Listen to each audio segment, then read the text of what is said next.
Hi, ಎಲ್ಲರಿಗೂ ಕಥಾಕನಜ YouTube ಚಾನಲ್ಗೆ ಆತ್ಮೀಯವಾದ ಸ್ವಾಗತ.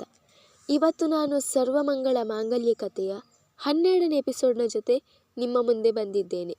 ಈ ಕಥೆ ನಿಮಗೆ ಇಷ್ಟವಾಗಿದ್ದಲ್ಲಿ ಅಥವಾ ಹೊಸದಾಗಿ ನೀವು ನಮ್ಮ ಚಾನಲ್ನ ನೋಡ್ತಾ ಇದ್ದಲ್ಲಿ ದಯವಿಟ್ಟು ನಮ್ಮ ಒಂದು ಚಾನಲ್ನ ಸಬ್ಸ್ಕ್ರೈಬ್ ಮಾಡಿ, ಹಾಗೆ ನಿಮ್ಮ ಫ್ಯಾಮಿಲಿ ಫ್ರೆಂಡ್ಸ್ ಜೊತೆ ಕೂಡ ಶೇರ್ ಮಾಡಿಕೊಳ್ಳಿ. ಅಧ್ಯಾಯ 12. ಮನೆಗೆ ಬಂದ ಶ್ಯಾಮ್ರವರು ನೇರವಾಗಿ ಮುಖ ಮಾಡಿದ್ದು ತಮ್ಮ ಕೋಣೆಯತ್ತ. ಕೋಣೆಯೊಳಗೆ ಬಂದಾಗ ಮೇಘರವರು ಬಟ್ಟೆಗಳನ್ನು ಮಡಚಿಡುತ್ತಿದ್ದರು. ಮಡದಿಯನ್ನು ಕಂಡೂ ಕಾಣದಂತೆ ಮಾಡಿದವರು ತಲೆ ಒತ್ತಿ ಹಿಡಿಯುತ್ತಾ ತಮ್ಮ ಕುರ್ಚಿಯ ಮೇಲೆ ಸೂಡು ದಿಟ್ಟಿಸುತ್ತಾ ಕೂತುಬಿಟ್ಟರು. ಗಂಡನ ಬಿಳುಚಿಕೊಂಡ ಮುಖವನ್ನು ಕಂಡಾಗಲೇ ಮೇಘರವರಿಗೆ ಅರಿವಾಗಿ ಹೋಗಿತ್ತು ಅವರ ಮನಸ್ಥಿತಿ ಸರಿಯಿಲ್ಲ ಎಂಬುವುದು. ಇಷ್ಟು ವರ್ಷ ಅವರ ಜೊತೆ ಸಂಸಾರ ಸರಿದೂಗಿಸಿರಲಿಲ್ಲವೇ? ಗಂಡನ ನಡವಳಿಕೆಯಲ್ಲಾಗುವ ಸಣ್ಣ ಬದಲಾವಣೆಯು ಅವರ ಗಮನಕ್ಕೆ ಬೇಗ ಬಂದು ಬಿಡುತ್ತದೆ. ಡಾಕ್ಟ್ರೇ, ಯಾಕೆ ಹೀಗೆ ಮಂಕಾಗಿದ್ದೀರಾ? ಕ್ಲಿನಿಕ್ನಲ್ಲಿ ಏನಾದರೂ ಸಮಸ್ಯೆನಾ? ಅಥವಾ ಬೇರೆ ಯಾವುದಾದ್ರೂ ವಿಷಯದ ಬಗ್ಗೆ ತಲೆ ಕೆಡಿಸಿಕೊಂಡಿದ್ದೀರಾ? ಅವರ ಪಕ್ಕ ಕೂತು ಆಸ್ಥೆಯಿಂದ ಕೇಳಿದರು. ಮಡದಿಯ ಮುಖವನ್ನೊಮ್ಮೆ ಸೂಕ್ಷ್ಮವಾಗಿ ನಿಲುಕಿಸಿದವರು, ಅದು ಹೇಗೆ ಮೇಘ? ನಾನೇನು ಹೇಳ್ತೇನೆ ನಿನಗೆಲ್ಲನೂ ಗೊತ್ತಾಗುತ್ತೆ.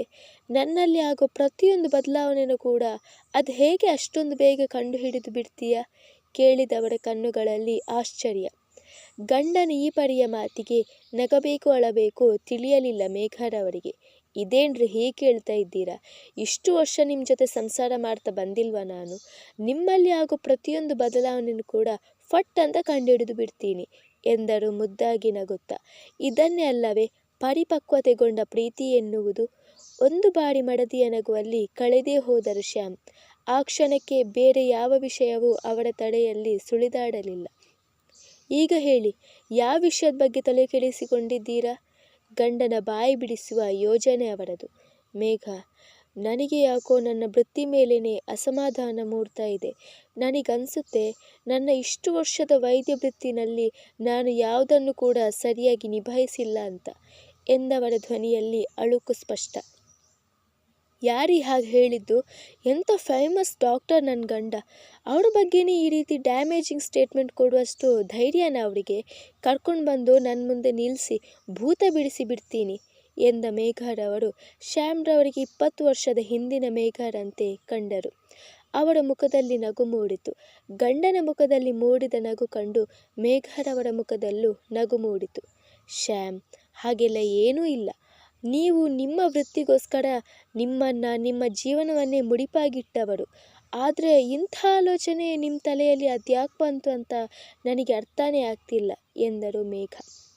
ಧಾರಿಣಿ ಆಡಿದ ಮಾತುಗಳನ್ನು ಹೇಳಿದರೆ ಎಂತಹ ಅನಾಹುತವಾಗುವುದು ಎಂಬ ಅರಿವಿದ್ದ ಕಾರಣ ಆ ವಿಷಯವನ್ನು ಅಲ್ಲಿಗೇ ಕೈಬಿಡುವ ಯೋಚನೆ ಮಾಡಿದವರು, ಯಾಕೂ ಇಲ್ಲ, ಸುಮ್ಮನೆ ಹಾಗೆ ಕೇಳಿದೆ, ನನಗೊಂದು ಲೋಟ ಸ್ಟ್ರಾಂಗ್ ಕಾಫಿ ಸಿಗಬಹುದಾ ಕೇಳಿದರು ಕಣ್ಣು ಸಂಕುಚಿಸಿ. ಖಂಡಿತ, ಈಗ ಹೋಗಿ ಮಾಡ್ಕೊಂಡು ಬರ್ತೀನಿ ಎಂದ ಮೇಘರವರು ನಸುನಕ್ಕು ಅಲ್ಲಿಂದ ಸರಿದು ಹೋದರೆ ಶ್ಯಾಮ್ರವರ ಮುಖ ಮತ್ತೆ ಬಿಳಿಚಿಕೊಂಡಿತು.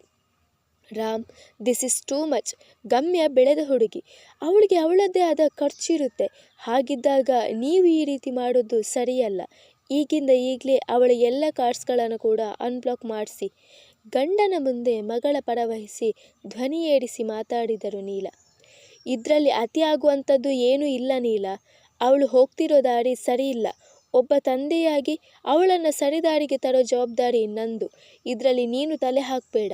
ಅವರ ಮಾತು ಕಬ್ಬಿಣದಷ್ಟೇ ಕಠೋರ. ಹೋಗ್ತಿರೋ ದಾರಿ ಸರಿಯಿಲ್ಲ ಅಂದಾಗ ಅವಳಿಗೆ ಒಳ್ಳೆ ದಾರಿಲಿ ಬುದ್ಧಿ ಹೇಳಿ ಅರ್ಥ ಮಾಡಿಸಿ ಸರಿ ದಾರಿಲಿ ಹೋಗೋ ಹಾಗೆ ನಾವು ಅನುವು ಮಾಡಿಕೊಡ್ಬೇಕೇ ವಿನಃ ಹೋಗ್ತಾ ಇರೋ ದಾರಿನಲ್ಲಿ ಕಲ್ಲು ಮುಳ್ಳನ್ನು ಹಾಕೋದು ಸರಿಯಲ್ಲ. ನೋಡಿ, ಅವಳು ವಯಸ್ಸಿಗೆ ಬಂದ ಹುಡುಗಿ, ಪುಟ್ಟ ಹುಡುಗಿ ಅಲ್ಲ. ನಾವು ಈ ರೀತಿ ಮಕ್ಕಳನ್ನು ಹದ್ದುಬಸ್ತಲ್ಲಿ ಇಡೋಕ್ಕೆ ಪ್ರಯತ್ನ ಪಟ್ಟರೆ ಅವಳ ಹಠ ಇನ್ನೂ ಜಾಸ್ತಿಯಾಗಿ ಆ ಹಠ ದ್ವೇಷದ ರೂಪನ ಪಡ್ಕೊಳ್ಳುತ್ತೆ. ಮದುವೆ ಆದಮೇಲೆ ಅವಳಿಗೂ ಜವಾಬ್ದಾರಿ ಬರುತ್ತೆ. ತವರು ಮನೇಲಿ ಇರುವಷ್ಟು ದಿನ ಆದರೂ ಅವಳಿಗಿಷ್ಟ ಬಂದ ಹಾಗೆ ಇರೋದಕ್ಕೆ ಬಿಡಿ. ಅವಳು ತಾಯಿ ಇಲ್ಲದ ಮಗು ಅನ್ನೋದನ್ನು ಮರಿಬೇಡಿ ಎಂದ ನೀಲರವರು ಗಂಡನ ಮಾತಿಗೂ ಕಾಯದೆ ಅಲ್ಲಿಂದ ಹೊರಟು ಹೋದರೆ ಅವರು ಕೊನೆಯಲ್ಲಿ ಆಡಿದ ಮಾತುಗಳು ರಾಮ್ರವರನ್ನು ಇನ್ನಿಲ್ಲದಂತೆ ಕಾಡಿದವು. ಅದೇಕೋ ಮಡದಿ ಆಡಿದ ಮಾತುಗಳು ಸರಿ ಅನ್ನಿಸಿತು ಅವರಿಗೆ. ಮಗಳನ್ನು ಸರಿದಾರಿಗೆ ತರುವ ಭರದಲ್ಲಿ ಮಡದಿಯನ್ನು ಕಳೆದುಕೊಳ್ಳಲು ಅವರು ಸಿದ್ಧರಿರಲಿಲ್ಲ. ತಕ್ಷಣವೇ ಮಡದಿ ಹೇಳಿದಂತೆ ಗಮ್ಯಾಲ ಎಲ್ಲ ಕಾರ್ಡ್ಸ್ಗಳನ್ನು ಅನ್ಲಾಕ್ ಮಾಡಿಸಿದರು. ಗಮ್ಯ ಹಾಲಿನ ಲೋಟ ಹಿಡಿದುಕೊಂಡು ಒಳಬಂದರು ನೀಲ. ಅವರನ್ನು ಕಂಡೊಡನೆ ಮುಖವನ್ನು ಪಕ್ಕಕ್ಕೆ ಹೊರಳಿಸಿದಳು ಗಮ್ಯ. ತೆಗು, ಹಾಲು ಕುಡಿ. ಮಧ್ಯಾಹ್ನನೂ ನೀನು ಊಟ ಮಾಡೋಕೆ ಮನೆಗೆ ಬಂದಿಲ್ಲ, ಇದನ್ನಾದರೂ ಕುಡಿಯಮ್ಮ ಎಂದವರ ಕಣ್ಣಲ್ಲಿ ಮಮತೆ ಉಕ್ಕಿ ಹರಿಯುತ್ತಿತ್ತು. ಆದರೆ ಅವರ ತಾಯಿ ಮಮತೆಯನ್ನು ಗುರುತಿಸುವಲ್ಲಿ ಸೋತಿದ್ದಳು ಗಮ್ಯ. ನಾನೇನಾದರೂ ಕೇಳಿದ್ನ ನಿಮ್ಮಲ್ಲಿ ಹಾಲು ತಂದು ಕೊಡಿ ಅಂತ? ತೂರಿ ಬಂದಿತ್ತು ಅವಳ ಕಾರದ ಮಾತುಗಳು. ಮಕ್ಕಳು ಕೇಳೋಕ್ಕಿಂತ ಮುಂಚೆನೇ ಕೊಡಬೇಕಾದದ್ದು ತಾಯಂದಿರ ಕರ್ತವ್ಯನಮ್ಮ. ತೆಗೋ, ಹಠ ಮಾಡಬೇಡ ಎಂದವರ ಮಾತು ಜೇನಿನಲ್ಲಿ ಅದ್ದಿದಷ್ಟೇ ಸಿಹಿ. ಆದರೆ ನೀವು ನನ್ನ ತಾಯಿ ಅಲ್ಲ ಅಲ್ವಾ? ಚೂಪು ನೋಟ ಬೀರಿ ಕೇಳಿದಳು. ಆದರೆ ನೀನು ನನ್ನ ಮಗಳು ಅಂತ ನಾನು ಯಾವತ್ತೂ ನಿನ್ನನ್ನು ಸ್ವೀಕಾರ ಮಾಡಿ ಆಗಿದೆ ಎಂದರು ನೀಲ ಸಹಜವಾಗಿ.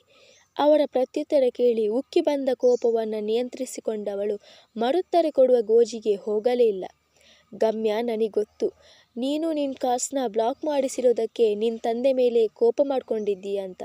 ಆದರೆ ನಿಂಗೊಂದು ವಿಷಯ ಗೊತ್ತಾ ಎಂದು ಕಣ್ಮಿಟುಕಿಸಿದವರು ಅವಳ ಕಿವಿಯತ್ತ ಬಾಗಿ, ನಿಮ್ಮಪ್ಪಂಗೆ ಸರಿಯಾಗಿ ದಬಾಯಿಸಿ ನಿನ್ನ ಕಾರ್ಸ್ನೆಲ್ಲ ಅನ್ಬ್ಲಾಕ್ ಮಾಡಿಸಿದೆ.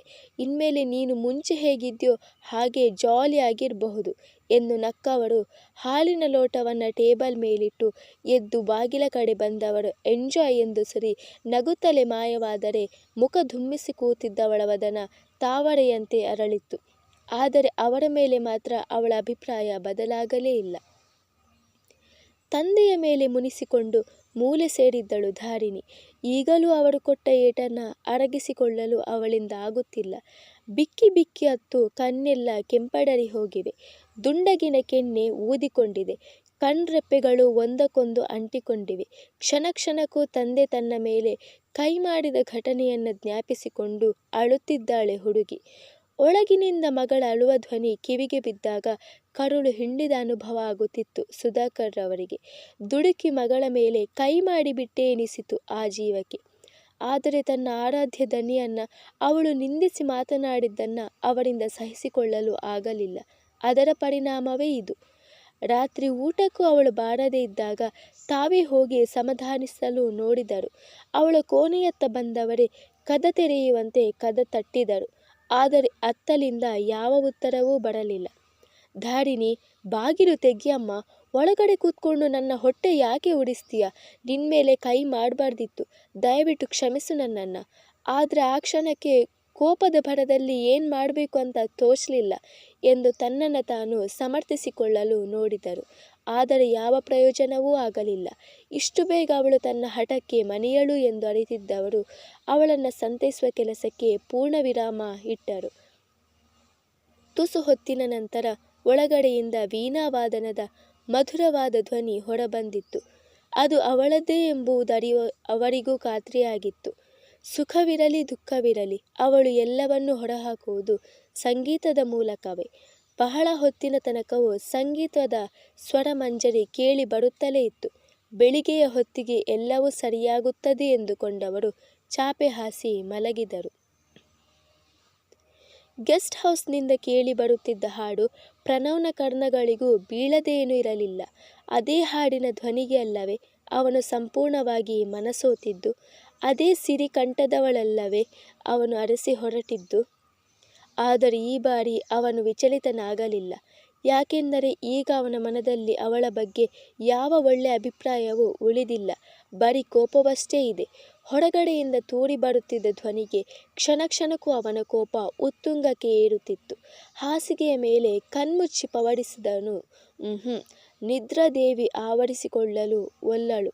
ಧಗ್ಗನೆ ಎದ್ದು ಕೂತವನು ಹಾಸಿಗೆಯ ಮೇಲಿದ್ದ ತಲೆದಿಂಬುಗಳನ್ನು ಭದ್ರವಾಗಿ ಕಿವಿಗೆ ಬಿಗಿ ಹಿಡಿದನು. ತುಸು ಹೊತ್ತಿನ ತನಕ ಬಲವಂತವಾಗಿ ಕಣ್ಮುಚ್ಚಿ ಅದೇ ಭಂಗಿಯಲ್ಲಿ ಕೂತವನ ಮನ ಮತ್ತೆ ಉಸಿರಿತು. I hate you, bottom of my heart. ಮರುದಿನ ಮುಂಜಾನೆ ಸುಧಾಕರ್ ರವರ ಎಣಿಕೆಯಂತೆ ಧಾರಿಣಿ ತುಸು ಸುಧಾರಿಸಿಕೊಂಡಿದ್ದಳು. ಅಂದು ಭಾನುವಾರ ಆಗಿದ್ದರಿಂದ ಕುರ್ಚಿಯ ಮೇಲೆ ಕೂತು ಆರಾಮಾಗಿ ಪೇಪರ್ ಓದುತ್ತಾ ಕುಳಿತಿದ್ದರು ಸುಧಾಕರ್. ಹಬೆಯಾಡುವ ಬಿಸಿ ಬಿಸಿ ಕಾಫಿಯನ್ನು ತಯಾರು ಮಾಡಿ ತಂದೆಯ ಮುಂದೆ ಇಟ್ಟಳು ಧಾರಿಣಿ. ಮಗಳನ್ನೊಮ್ಮೆ ಸೂಕ್ಷ್ಮವಾಗಿ ನಿರೂಪಿಸಿದವರು ಕಾಫಿ ಕಪ್ ಕೈಗೆತ್ತಿಕೊಂಡರು. ಇಬ್ಬರ ನಡುವೆ ಮೌನವೇ ಸಂಭಾಷಣೆ. Good morning uncle. ಧಾರಿಣಿ, ನನಗೆ ಒಂದು ಲೋಟ ಬಿಸಿ ಬಿಸಿ ಕಾಫಿ. ಮುದ್ದಾಗಿ ನಗುತ್ತಾ ಧಾವಿಸಿದಳು ಭ್ರಮ. ಅವಳನ್ನು ಕಂಡು ಧಾರಿಣಿಯ ಮುಖ ತುಸು ಸಡಿಲವಾಯಿತು. ಬಾ ಭ್ರಮ, ಕೂತ್ಕೋ, ಕಾಫಿ ತರ್ತೀನಿ ಎಂದು ಚಂದದ ನಗುನಕ್ಕವಳು ಒಳಹೋದಳು. ಅಂಕಲ್, ಬರೀ ಕಾಫಿ ಮಾತ್ರ ಉಂಟು. ಧಾರಿಣಿ ತಿಂಡಿ ಎಂತ ಸಹ ಮಾಡಲಿಲ್ವಾ? ಮಾತಾಡದೆ ಕೂತರೆ ಅವಳಿಗೆ ಬಾಯಿ ನೋವು ಬಂದು ಬಿಡುತ್ತದೆ. ಇಲ್ಲಮ್ಮ, ತಿಂಡಿ ಆಗಲೇ ಆಗಿದೆ, ಇದು 2ನೇ ರೌಂಡ್ ಎಂದರು ಕಾಫಿ ಕಪ್ ತೋರಿಸುತ್ತಾ ಸುಧಾಕರ್. ಅಷ್ಟರಲ್ಲಿ ಒಳಗಡೆಯಿಂದ ಸುವಾಸನೆ ಬೀರುವ ಕಾಫಿ ಜೊತೆಗೆ ಹೊರಬಂದಿದ್ದಳು ಧಾರಿಣಿ. ಕಾಫಿಯನ್ನು ಆಸ್ವಾದಿಸುತ್ತಾ ಕುಡಿದವಳು ಖಾಲಿ ಕಪ್ನ ಅವಳ ಕೈಗಿಡುತ್ತಾ, ಧಾರಿಣಿ, ನನಗೆ ನಿನ್ನಿಂದ ಒಂದು ಹೆಲ್ಪ್ ಆಗಬೇಕಿತ್ತ ಎಂದಳು ಭ್ರಮ. ಹೆಲ್ಪಾ? ಅದೇನು ಹೇಳು ಭ್ರಮ, ಮಾಡ್ತೀನಿ. ಕಾಫಿ ಕಪ್ ಟೇಬಲ್ ಮೇಲಿಡುತ್ತಾ ನುಡಿದಳು. ದೊಡ್ಡ ಹೆಲ್ಪ್ ಎಲ್ಲ ಅಲ್ಲ, ನನಗೆ ಸ್ವಲ್ಪ ಶಾಪಿಂಗ್ ಮಾಡೋದಕ್ಕೆ ಇತ್ತು. ಇವತ್ತು ಹೇಗೂ ರಜೆ ಉಂಟು, ಬಾಕಿ ದಿವಸ ಆಫೀಸ್ಗೆ ಹೋಗೋಕ್ಕಿರುತ್ತೆ. ಅದಕ್ಕೆ ಶಾಪಿಂಗ್ ಮಾಡೋದಕ್ಕೆ ನನ್ನ ಜೊತೆ ಬರ್ತೀಯಾ? ಅದು ನನಗೆ ಬೆಂಗಳೂರಷ್ಟೊಂದು ಸರಿಯಾಗಿ ಗೊತ್ತಿಲ್ಲ ಎಂದಳು ಕಣ್ಣುಗಳನ್ನು ಸಂಕುಚಿಸುತ್ತಾ. ಬರೋದಕ್ಕೇನು ಬರ್ತೀನಿ, ಆದರೆ ನೀನು ಅಂದ್ಕೊಂಡಿರೋ ಥರ ನನಗೂ ಅಷ್ಟೊಂದೇನು ಗೊತ್ತಿಲ್ಲ ಕಣೆ ಎಂದಳು ಹಿಂಜರಿಯುತ್ತಾ ಧಾರಿಣಿ. ಪರವಾಗಿಲ್ಲ, ಅದಕ್ಕೆ ನಾನು ವ್ಯವಸ್ಥೆ ಮಾಡ್ತೀನಿ. ನೀನು ನನ್ನ ಜೊತೆ ಬರ್ತೀಯಾ ಇಲ್ವಾ ಅಷ್ಟು ಹೇಳು ಸಾಕು ಎಂದವಳಿಗೆ. ಬರ್ತೀನಿ ಎಂದಳು ಚುಟುಕಾಗಿ. ಸರಿ, ಹಾಗಾದರೆ ನೀನು ರೆಡಿಯಾಗು, ಹಾಗೆ ಹೋಗಿ ಹೀಗೆ ಬರ್ತೀನಿ ಎಂದವಳ ತಲೆಯಲ್ಲಿ ಅದಾಗಲೇ ಹೊಸ ಬಲ್ಬ್ನ ಆವಿಷ್ಕಾರ ಆಗಿತ್ತು. ಆದರೆ ಅವಳ ಆ ಬಲ್ಬ್ನ ತಂತಿ ಕೊನೆಗೆ ತನ್ನ ಬುಡಕ್ಕೇ ಬಂದು ಚುಚ್ಚುತ್ತದೆ ಎನ್ನುವುದರ ಅರಿವಿಲ್ಲ ಧಾರಿಣಿಗೆ. ಮುಂದುವರಿಯುವುದು.